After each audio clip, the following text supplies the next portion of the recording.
Have you ever wished you could read someone's mind? Not like magic. I mean, actually understand what they're thinking and feeling in real life.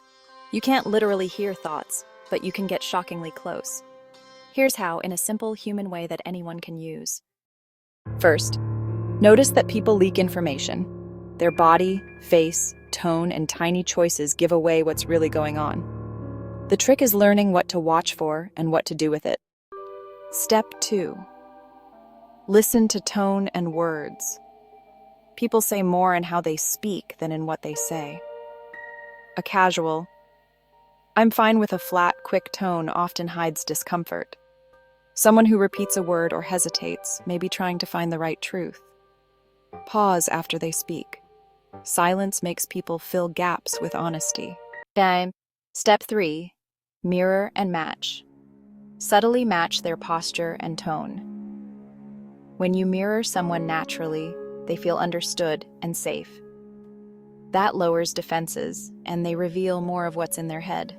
Keep it gentle and authentic. Awkward mirroring backfires. Step 4. Ask open, specific questions. Instead of, just saying, "Are you okay?" Try something like, "What part of this is bothering you most?" Or maybe, "What were you thinking when that happened?" Open questions invite thinking out loud, and, specificity prevents those one-word shields. Step 5. Test small hypotheses. If you think they're upset about work, you might say, "It seems like work is heavy on you lately. Is that right?" You're not accusing, you're just checking a guess.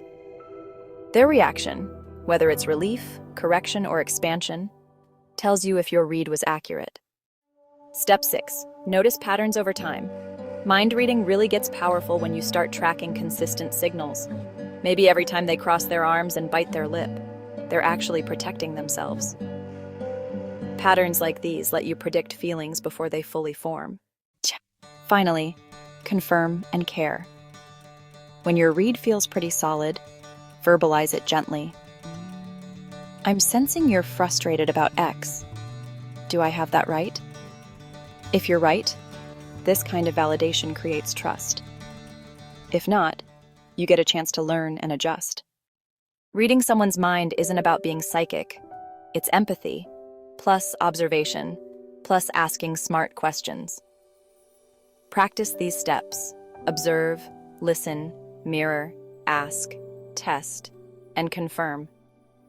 Do it with curiosity, not manipulation. When you do, people will feel truly seen. And honestly, that's the closest thing to mind reading that actually matters.